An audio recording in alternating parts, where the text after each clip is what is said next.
Video शुरू कर रहे हैं। अगर बहुत ज़्यादा बिजी नहीं हो तो क्या आप सब्सक्राइब कर देंगे हमारा चैनल।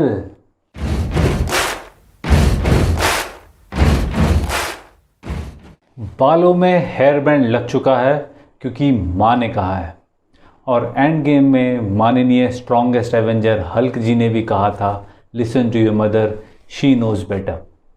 और ये सब हुआ है उस कलमुहे कोरोना की वजह से। और इस कोरोना की वजह से आप और हम जैसे बहुत सारे लोगों ने हैंड सैनिटाइज़र का इस्तेमाल भी करना शुरू कर दिया है। लेकिन आज हम जानेंगे कि ये हैंड सैनिटाइज़र का इस्तेमाल कब और क्यों नहीं करना चाहिए। तो स्वागत है आप सभी का हेल्थ विजडम में। तो चलिए शुरू करते हैं। जब भी हमारे हाथ गंदे होते हैं हम आसपास के किसी न किसी सिंक के पास भागते हैं, या फिर जीन्स के पीछे या टी शर्ट पर हमारे हाथ साफ कर लिया करते थे।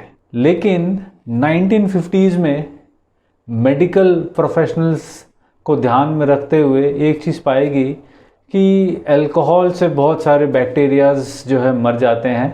सो 1950s के पास में जेल बेस हैंड सैनिटाइज़र का इन्वेंशन हुआ। बहुत ज़्यादा पॉपुलर नहीं था, लेकिन 1990 में इसने पॉपुलैरिटी गेन करना शुरू कर दी। किसी शॉपिंग मॉल में जाने के पहले, ट्रॉली को हाथ लगाने के पहले, किसी से हाथ मिलाने के पहले लोगों ने हैंड सैनिटाइज़र का इस्तेमाल करना शुरू कर दिया, क्योंकि वो बहुत ही जल्दी और आसानी से हैंड को सैनिटाइज करते थे। लेकिन ज़रा जान लेते हैं कि हमें हैंड सैनिटाइज़र का इस्तेमाल क्यों नहीं करना चाहिए। सबसे पहला कारण, हैंड सैनिटाइज़र सारे बैक्टीरियाज को नहीं मार सकता। जी हाँ, सही सुना आपने। जी हाँ, स्टडीज़ कहती हैं कुछ पैरासाइट जैसे क्रिप्टोस्पोरिडियम, सुनने में तो क्रिप्टोनियन जैसा लगता है, और कुछ बैक्टीरिया जैसे कि सी डिफिसिल, ये किसी भी सैनिटाइज़र से नहीं मरते हैं। सेकंड रीज़न है excessive dryness of your hands. आपके हाथ बार बार अल्कोहल के यूज़ के कारण बहुत ज़्यादा ड्राई हो सकते हैं।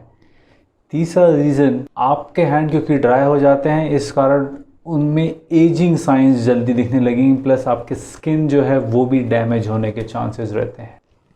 चौथा रीज़न, हमारे जो स्किन के पोर्स होते हैं उसमें से कुछ नेचुरल ऑयल्स निकलते हैं जो कि सैनिटाइज़र सुखा देता है, ड्राई कर देता है, कट कर देता है। और ये जो ऑयल्स होते हैं ये हमारे हाथों को एक्चुअल में प्रोटेक्ट करता है बैक्टीरियाज को हमारे पोर्स के अंदर घुसने से। अगला रीज़न, कुछ हैंड सैनिटाइज़र्स में ट्राइक्लोसैन नाम का केमिकल इस्तेमाल किया जाता है, या ये ट्राइक्लोसैन केमिकल से हैंड सैनिटाइज़र बनाए जाते हैं, जिसका कनेक्शन सुपर बग से जोड़ा जाता है। क्या होते हैं super bug? Super bugs bacteria and viruses के सुपर हीरोज़, यानी कि हमारे लिए सुपर विलन है, जो कि एंटीबायोटिक्स से मरते नहीं। 2013 की CDS की एक रिपोर्ट कहती है कि उस साल करीब 23,000 लोगों की मौत इन सुपर बग्स के कारण हुई है। आखिरी रीज़न, आपका इम्यून सिस्टम वीक हो सकता है। क्या मतलब? सही सुना आपने। कुछ स्टडीज़ में पाया गया है अर्ली एज में, यंग एज में कुछ लोग अगर बहुत ज़्यादा अल्ट्रा क्लीन, अल्ट्रा सफाई रखते हैं तो उनके बॉडी में इम्यून सिस्टम सही तरीके से बिल्ट नहीं हो पाता, क्योंकि उनकी बॉडी में जो इम्यून सिस्टम डेवलप करने वाली चीज़ें होती हैं वो लड़ नहीं पाती किसी से, तो उनका काम नहीं होता, तो वो बेघर बेसहारा हो जाती हैं, जिस कारण हमारा इम्यून सिस्टम जो है वीक हो सकता है। इसलिए बहुत ज़्यादा साफ़ सफाई भी अच्छी बात। अब हम बात करेंगे कि कहाँ हमें हैंड सैनिटाइज़र का इस्तेमाल नहीं करना चाहिए। कहाँ? सबसे पहली जगह, अगर आपके पास साबुन और पानी दोनों है तो आपको हैंड सैनिटाइज़र का इस्तेमाल नहीं करना चाहिए। क्यों नहीं करना चाहिए? बस that is a better option. 20 second तक हाथ को धोइए। मुझे पता है कुछ लोग ये कोरोना के पहले 20 सेकंड तो पूरे बॉडी में साबुन लगाने के लिए नहीं लगाते थे, अभी उनको कहा जा रहा है कि 20 सेकंड तक हाथ में साबुन लगाओ और धो। दूसरी जगह, जब आपके हाथ गंदे हो, मतलब मिट्टी लगी हो या हार्मफुल केमिकल हो, सॉइल्ड आपके हाथ हो, तो वहाँ पर हैंड सैनिटाइज़र काम नहीं करेगा। अगर आप लगाएंगे भी तो वो कैसा लगेगा पता नहीं। और हाँ, अगर आपने डायपर बदला है, अगर आपने डायपर बदला है तो उसके बाद भी हैंड सैनिटाइज़र काम नहीं करने वाला।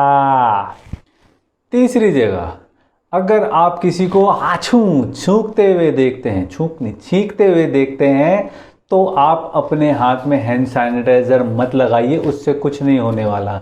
कुछ लोगों को कंडीशन होती है जैसे OCD, वो जहाँ भी गंदगी या दूर से भी देख लेते हैं तो उन्हें कैसा होने लगता है बॉडी में, और फिर वो लोग हाथ धोने लग जाती हैं, हैंड सैनिटाइज़र लगाने जाते हैं। आप हाथ धो लीजिए, अच्छी बात है, लेकिन ज़्यादा हैंड सैनिटाइज़र मत लगाइए क्योंकि उससे कुछ फ़ायदा होने वाला नहीं है। नेक्स्ट, आपको आपके छोटे मोटे नन्हे मुन्ने बच्चों के सामने हैंड सैनिटाइज़र का इस्तेमाल नहीं करना चाहिए, या फिर ऐसा कर लीजिए उनके रीच में, उनके पहुंच के बाहर हैंड सैनिटाइज़र होना चाहिए। आप बिलीव नहीं करेंगे, 2011 से 2015 तक 85,000 ऐसे केसेस हुए हैं जिस कारण सैनिटाइज़र से टॉक्सिसिटी बच्चों को हो गई है, क्योंकि या तो उन्होंने गलती से पी लिया है। उनके हाथों में लगाना बहुत ज़्यादा हार्मफुल नहीं, क्योंकि एकदम छोटे छोटे पोर्स होते हैं जिस कारण अल्कोहल उनके हाथों के अंदर या पोर्स के अंदर नहीं जाता है। उनके हाथों के लिए वो सेफ होता है। बट और कब इस्तेमाल नहीं करना है, कुछ लोगों को बहुत मज़ा आने लगा है हैंड सैनिटाइज़र लगाकर, कुछ लोगों को आदत हो गई है हैंड सैनिटाइज़र लगाने की। आदत से ना करें, क्योंकि अगर आप बहुत ज़्यादा हैंड सैनिटाइज़र भी लगाएंगे तो वहाँ के जो बैक्टीरियाज होंगे वो लड़ लड़ के एकदम ताकतवर हो जाएंगे और वो हैंड सैनिटाइज़र के खिलाफ अपनी सेना बना लेंगे, और तब हम उनका कुछ नहीं कर पाएंगे क्योंकि उन्हें आदत हो जाएगी इससे लड़ के ताकतवर होने की। तो रुक जाओ।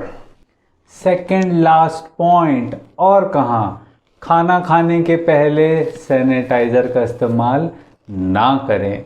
क्यों ना करें?